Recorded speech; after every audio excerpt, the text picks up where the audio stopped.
Welcome to Williams Life. This is your host, Gordon Earle. Well, that's not completely true. For today, I'll be co-hosting the episode with Jon Earle, my nephew and fellow Williams alum, who has been my producer for all the previous episodes of A Williams Life. So why the co-hosting? Because today we're going to switch things up a bit. In this last episode, before our 50th reunion in June, Jon will interview me about my reflections on hosting this podcast. I'll also talk a bit about my time at Williams and what it means to me, given the fact that many members of my family attended the college. So with that, I'll turn the hosting duties over to Jon, and we'll get started. Hey, Gordon. I'm excited to be here with you. I've spent all these episodes being on the other side of the fishbowl, watching you do these interviews, so I'm excited to be in the host seat and have you in the hot seat, and let's get started. Yeah, I don't know about this hot seat, but let's rock and roll. All right, well, let's start with the podcast. Tell me how and when it was created. It was created several years ago because I was in conversation with Joe Bond, our class co-president, and Martha Coakley. And I broached the idea of a means to get our classmates more in touch with each other, to learn more about each other. And I think that was one of the goals that Joe and Martha had for the 50th reunion. And I wanted to do so in a deep and meaningful way. And I think that's the key, deep and meaningful, and hopefully we've achieved that. I think my interest came from my background as a journalist. I was a senior producer with the NewsHour on PBS in the 1980s, and I loved telling stories. Those were news stories mostly, and what we're telling now is human stories, and that's what interests me the most. And to sum up, we thought our classmates would be interested in discovering aspects of their classmates' lives if they knew them well, if they didn't know them at all, or if they knew them slightly. And that was the goal, to bring our classmates' stories to life. We've done 11 or so episodes now. Do you feel like it's met your expectations? I think so. When I've talked to my fellow classmates, they've all said basically the same thing, that they enjoyed learning something new about their classmates' lives. And, that's important. That's what the goal was, to reveal those lives. We're also looking to tell full and interesting stories about those lives. And we selected people, both you and I and the team. We weren't looking for success in the Williams way. We were looking for lives that were interesting, that were compelling and unique, and where there was a contribution that those people made to others. So that was the goal, and I think that we've mostly accomplished that by telling interesting human stories, and that's the goal behind A Williams Life. What do you feel like you've learned from listening to now many hours of in-depth interviews about alumni's lives? One thing that stands out for me is the role of serendipity and chance in our lives.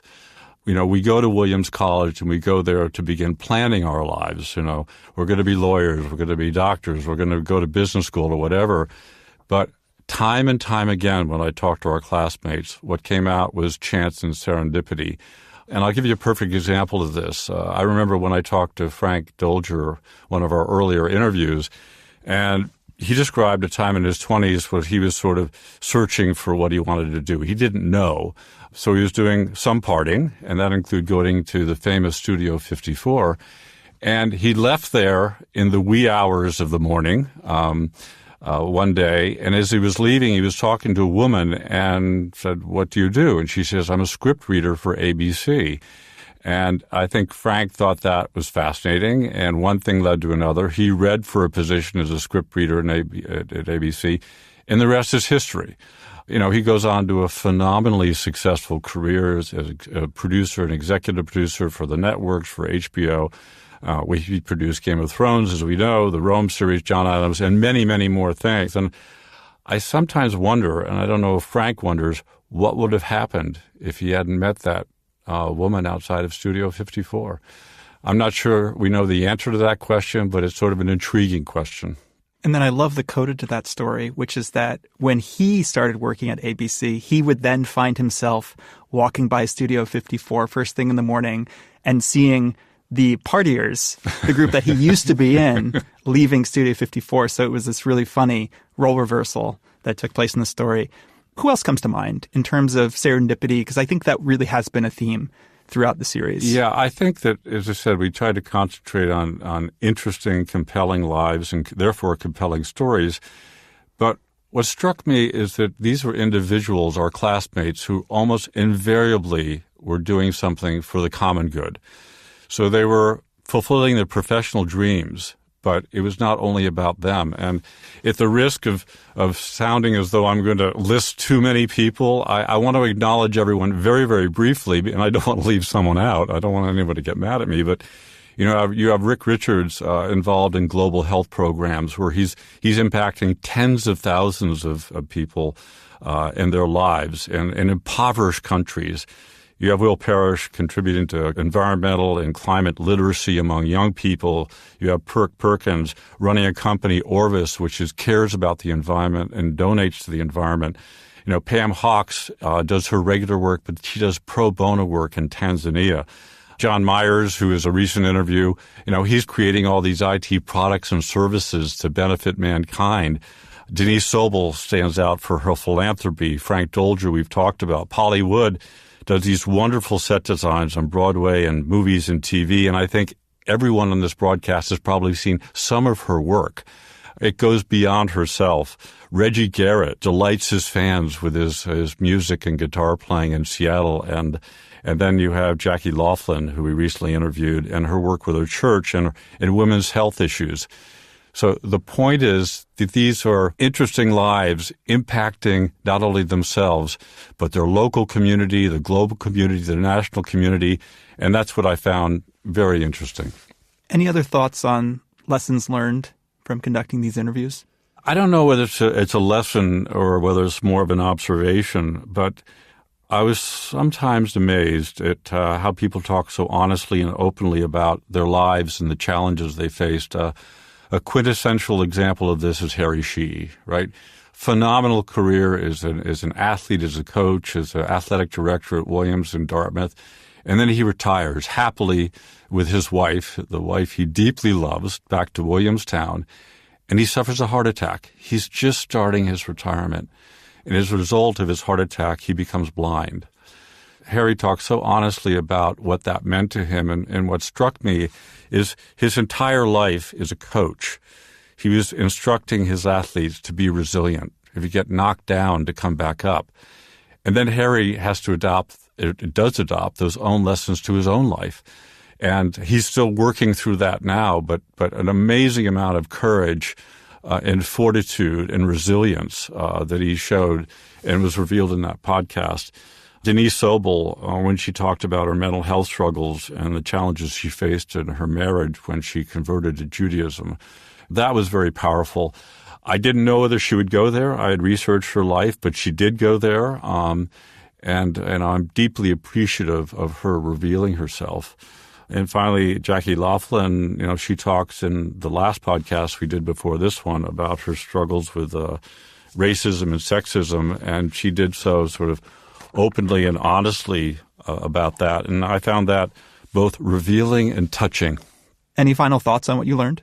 Well, you'll remember during my son's wedding, you were there in October, and I was trying to figure out what to say, and I said, I reflected on the one lesson I tried to teach him growing up was to be a good person. And it's so banal when you say the words. I said, what does that mean? But that was the lesson I tried to teach him. So how does that reflect on William's life? I don't pretend to know the details of the people that I interviewed. I explored their lives, but I don't know every aspect of it. But they all seemed, without exception, to be really good people. So what do I mean by that? I'm talking about people that care about their families, they care about their friends, they care about their communities, and that was reflected in every interview. I think that reflects well on them. I think it also reflects well on Williams and the type of people it selects to come to the college. They produce outstanding students, they produce outstanding professionals, but they also produce good people. I just want to do one sidebar story about that. I reflect on the story that Will and Perk told about their travels and their times together and their friendship. that was so deep. And one of the things that comes across in their exchanges is the importance of that relationship and that friendship, how they work at it, how they worked at it for 50 years, how they get together on an annual basis and they say, what is our friendship? What does it mean? How do we do a better job in our friendship and in terms of our lives? How do we become better people? And it's all a part of this good person theme that comes out. And in every interview, but particularly in that Will and Perk interview, I think we should maybe all work a little harder on our friendships and the people that are close to us and make it, a truly deep and meaningful relationship that we work on. Now we're going to pivot to Willams, and I'm going to ask you the question that you have asked every guest, which is, how did you come to Willams, and what does the college mean to you? Willams was not new to me in my life. I grew up in Connecticut until I was 13 years old, and I knew that my dad went to Willams, and I knew that my uncle went to Willams. And we used to go to Willams for football games. And I remember one time going to the pool because my dad was on the swim team and him showing me what he used to do when he was swimming at Willams. But his story is so compelling, his Willams story, because he arrives on campus, has his freshman year, and then he goes off to war. All his generation went off to war. And it's amazing. He's 19 years old. He's training to be a B-17 pilot. He then serves 50 missions, is a B-17 co-pilot in Italy. An amazing story of strength and courage. Then he comes back after marrying my mom, and he married my mom within about 3 days of returning from the war. And they go to Willams, and he's a student, he's a father, and then, he's a husband, then he's a father. He gives birth to 2 children at Willams, including the birth of your father, Jon, my oldest brother, David, and Penny. And I just think of how different his life was than mine, but that was a Willams story I was familiar with. So I just want to touch briefly on my uncle, because they both introduced me to Willams. And my uncle was a tragic story. He was the class of 1941. He was a total star at Willams. He was on the football, wrestling, and tennis teams. I used to go to the athletic center and look at his varsity picture. And this is an incredibly vibrant and handsome young man. He sort of looked like Clark Gable. He had the Clark Gable mustache. And I think he was sort of like a god to my father, in terms of who he was. And the tragedy comes. He gets assigned to the Pacific. In January of 1945, he flies out from Guadalcanal to New Zealand on an R&R mission, and his plane disappears. We never know what happens to him, and I never got to know my uncle. But he is probably another reason, certainly why Willams was on my radar screen and why in the back of my mind I was thinking of eventually going there. I'll just say that I still honor my uncle because his plaque is in the chapel at Willams. And so I go to the chapel every time I go back and I look at his name, the date that they believe he died, January 3rd, 1945, and I reflect on the man I never knew and wish I had known. I did get one little glimpse of his life, and that's years ago. I went to talk to Coach Chafee. He was a longtime tennis coach, and he was the tennis coach when my uncle was there, and I talked to him about my uncle. And so very briefly, in terms of that coach-athletic relationship, I got a sense of who my uncle was, and the uncle I miss to this day. I do the same thing whenever I go back to Willams. I go to Thompson Chapel, I walk to that plaque, I look at it, and I think about it every time. You were named Jon, exactly. Yeah. You have an amazing recording of your parents at Willams. Tell me about that recording. When my father died, I inherited his Super 8 films. And what happened is on one of these Super 8 films, it's sort of black and white, grainy. He's emerging from a car, looks like an old Oldsmobile or something like that. And he's carrying my oldest brother, your father. Now, your father is going to turn 80 this December. And I see this man, my father in his young 20s, emerging from this car holding his young son. And it blows me away because, again, it shows you the kinds of life he was leading, which was so different from my own. The father, the student, and all those kinds of things. So it's very poignant for me to see that video and to reflect on my life versus his life, which couldn't have been more different. When you interviewed Will and Perk, I remember the experience of being the child of a veteran came up. And you too, like my father and my uncle, you were all the children of a veteran. What was his war experience like? What information do you know about it? Yeah, my dad's story was revealed, both the connection between his being a veteran and his life at Willams. And this way, it was very interesting that my mom went into her closet and she found this completely scratched old vinyl record. She did not know what was on it. But I saw this old scratch record and I said, I want to see what's on it. So I was able to extract the audio. And to my great surprise, the audio was of an NBC reporter, radio reporter, interviewing my mom and dad on what it was like to be in college after the war, a returning veteran. We're going to play a little bit of it in a second, but it's so hokey because the NBC radio reporter voice is exactly as you would expect of that time and era, you know. Here we are with Harry and Bobby Earle in Williamstown, and they're here with their little co-pilot, David, you know, that kind of thing. You know, you listen to it and you laugh. But we'll play an excerpt now and just think that I'm listening to this, the young voices of my parents in Williamstown on radio. Back at Williams College with more GI veterans and their wives and so on. Not so long ago, folks, this veteran was in the 15th Air Force with 51 missions safely done. In December 1944, he married Barbara Amar of Noroton, Connecticut, and today they aren't living in Greylock Hall because of David. You see, David is a 6-week-old baby, and with veterans over in Greylock, you can't have babies around disturbing him, of course. Folks from North Connecticut, Mr. and Mrs. Harry Earle.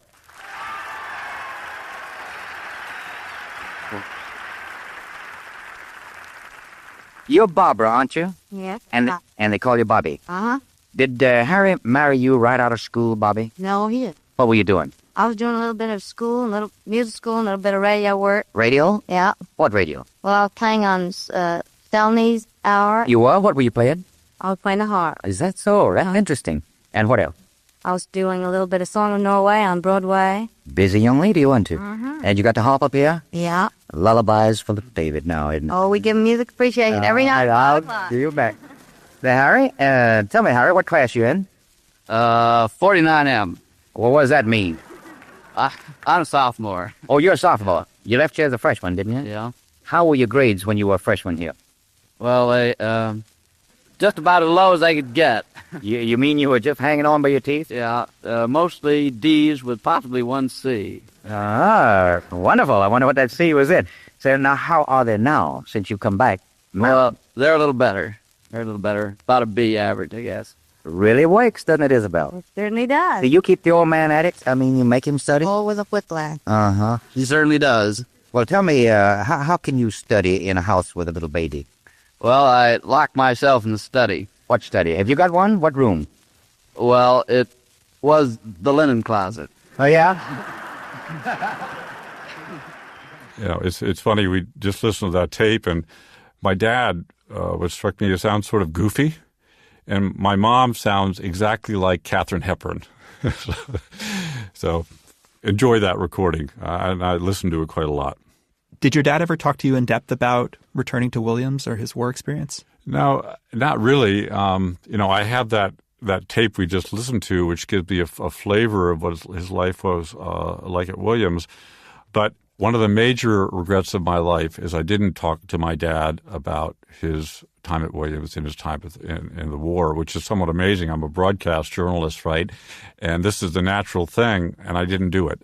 But I do have a glimpse of what his life was like during the war in a very powerful way. I have a videotape of my dad, which he talks about his war experience, but it's the most backhand way. He, like many veterans, was very civic-minded throughout his life. So he was president of the Darien Senior Men's Group. And in this aw-shucks, Jimmy Stewart, greatest generation humility way, he gets, I see the videotape of this, and I don't know what's coming. And he says to someone, well, guess what? We had a veteran who was supposed to show up today. he couldn't make it. So let me tell you, my story. And then he tells the story I've never heard, which is so unbelievably compelling. He tells about a harrowing mission in which he returns from a bombing run with 3 engines out, and the last one is failing. And he says, do I ditch in Yugoslavia, then Yugoslavia? Well, probably not, because if I get captured by the wrong people, I'll be executed. Do I make it over the Adriatic? Well, that's what we're going to try to do. So he's probably flying at 100, 200 feet. The plane is basically falling apart, and then he crash lands in Italy. He and his crew survive, but it gave me a glimpse of his war years. And remember, that's after he left Williams and before he returns to Williams. That's going to inform his Williams experience. And it's just an amazing story, and I'd just like to play a little snippet of it now. And we were coming back through Yugoslavia. Well, the one place you didn't want to jump out of an airplane or crash land Yugoslavia, because if you got picked up by the Tito forces, you probably were going to survive. But if you got picked up with some of the other groups that were fighting the war in Yugoslavia, and they were fighting the war, you weren't going to, chances are you'd never get back. So we decided we had no choice but to head out over the Adriatic. And it was about 130 miles. Well, I have to say that was the longest day of my life, because we didn't know whether we were going to have to ditch the plane. We knew we were going to jump out over the sea, so we continued to fly. Well, we got out a little ways, and then suddenly there was a lot of vibration in the plane that was building up due to the windmilling prop. So we could live with that, even though we were headed down. And then the vibration started to get heavier and worse. We didn't know how badly the plane was damaged. We didn't know whether we were going to shake apart due to the disintegrate due to the vibrations. We didn't know whether we would lose a wing. So it was a real terror situation. Then it got even worse. And the two pilot, I was on one side, the other pilot was on the other. It was all we could do to control the plane. And then finally we put up our feet up on the instrument panels and tried to steady it that way. So I have absolutely no idea at what altitude we went over the coast of Italy. All we knew was we were pretty close to as low down as we could get. And I gave the instructions to the crew. I said, if you want to bail out now, because we're probably going to have to crash land. And then, as luck would have it, there appeared a road up ahead. And so we said, well, we'll try to bring the plane in on the road and see how we make out. Well, it turned out the road was an RAF airstrip. So we went in the wrong way, barely made it to the end of the runway. We hit the runway, bounced about 50 feet up in the air, hit the runway again, bounced up, and as we steadied out, we round looped and ended up right in the middle of the runway with the fighter planes trying to land. When they saw our predicament, they started to dive bomb us because they were telling us, get out of the way, we got to come in. Well, I don't know what happened to them, but we had a royal welcome by the RAF. I think I had probably 2 drinks in my life before that time, and I probably had 4 before I got the shot. Listening to that recording, which I have several times, still blows me away. I think of the death and destruction that my father saw, and I think of the death and destruction that he caused. He was flying at 25,000, 30,000 feet, maybe lower when he dropped his bombs, but how powerful is that? Other than the videotape, I try to connect with my father's experience in 2 ways, and again, all in the context of war and Williams. One way I've done it is I've read all the love letters that my parents exchanged when my dad was in Italy. And there's a young man who doesn't know if he's going to die on his next mission, expressing his deep love for my mother. For a woman he barely knew. Yes. Someone said before he went to war, why don't you write Bobby Earle, who he is... Bobby Amar. Bobby Amar, soon to become Bobby Earle. And he does. And their relationship grows to such that he gets married immediately after he returns. And he saw her for one 10-day leave between training and going overseas, and that was it. Which means that their entire romance is contained in those letters. Their romance is contained in those letters, and I love reading them. And the thing is, you could read them, and they weren't the kind of letters I would probably write, which I wouldn't want my parents to read for whatever reason. They're very wholesome. They were very wholesome. And that was amazing. So I read those letters. I also went back to Foggia, Italy, and that was the town that my dad flew out of. And I went to that town. I don't think his airfield existed. A lot of the airfields were converted to agricultural land. But I wanted to feel what it was like to be in that valley, in that unbearably hot, flat plain that he flew out of, looking at the nearby mountains. So I connect with my dad this way. And then just one other story I want to tell about trying to connect with my dad is that when I was in California many years ago, they flew a B-17 into a vintage B-17 into Moffett Field. So I went up in that B-17 because I wanted to get a slight sense of my father's experience. Now, no one was shooting at me. It was a sunny day in California. I was still sweating bullets, and you see this plane, which is called the Flying Fortress, and you think, oh my God, is this behemoth of a plane? Well, it's more like a flying tin can. It was nothing more really than bullets, machine guns, and bombs. There were no creature comforts, and I've read a little bit about B-17 pilots. They were freezing, well below zero and dropping bombs. So it was a very trying experience, and I know my dad almost died because some shrapnel came up through his seat, but he put a metal plate under his seat so he didn't die. But those are the two ways that I try to connect with him. The letters, going to Foggia, going up on the B-17 bomber, and it gave me a glimpse of what my father experienced before he went back to Willams. You mentioned that your father and your uncle attended Willams. Did you ever feel pressure to follow in their footsteps? How did you end up at Willams? I don't remember a single conversation with my father or my brothers who went to Willams about going to Willams. When I think about it, at that point, I was going to a California high school, completely different from the East Coast, completely different than what Willams represented. But the Willams seed had been planted in my brain for reasons that we've just discussed. And I did know, even though I was 3,000 miles away from Willams, that I wanted to go to a liberal arts college. I wanted small classes. I wanted a good education. I wanted to play sports. So the pieces were sort of coming together. But I couldn't have had a more haphazard approach to college applications. I applied to the University of Washington. I was on the West Coast. It was a safety school. I applied to Middlebury College because it sort of checked the boxes that I mentioned, and my uncle was president of the college. I applied to Willams because, well, I know what Willams is all about, and I applied to Princeton, and they read my application and said, no way. I just want to say one other thing. I talk about my haphazard approach to applying. My son, Gordon, when he was applying to colleges, it was completely different. It was being tutored. It was taking, all the tests plus 3 AP tests. I mean, it was a completely different thing. And I looked at my approach to applying to Willams and my son, who, by the way, was never going to go to Willams. He wanted to go to Georgetown.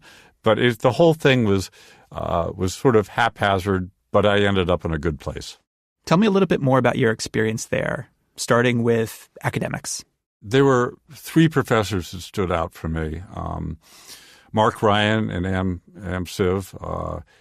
I remember his kindness and I remember his support. I remember his sort of gentleness and he was paying attention to me and my work in a very positive way. I also remember Charles Thomas Samuels, who is a film teacher and completely different. Very rigorous, very demanding. I took his course freshman year. I think I thought it was going to be a gut. It was in film. Well, I received my worst grade at Willams from his course because of the rigor he applied to his discipline. I remember writing a paper on the movie Straw Dogs with Dustin Hoffman, and I didn't get a very good grade. And I remember with great trepidation going to see Charles Thomas Samuels in his office and shaking a bit. And I was still shaking when I left because, he let me know in a very firm way that it wasn't a very good paper. Do better next time. But I think he stands out always because of the rigor that he imposed. And finally, I want to talk about Bob Gaudino, who's a legend at Williams. I took 3 courses from him. I think Joe Bond took 3 courses as well. And it was an amazing experience. He was deteriorating physically when I took his course. He had a neurological disease, but his mind was completely sharp. So he taught the great political philosophers. He taught modern political theory and philosophy. And he was so sharp, but, it was the careful reading of the material that he stressed, which stays with me. So all these professors, completely different, but they stay with me for different reasons. And I just want to close this part of this essay, and I'll just say we did with Gaudino take courses in his house because he couldn't move around. He had to sit in a chair.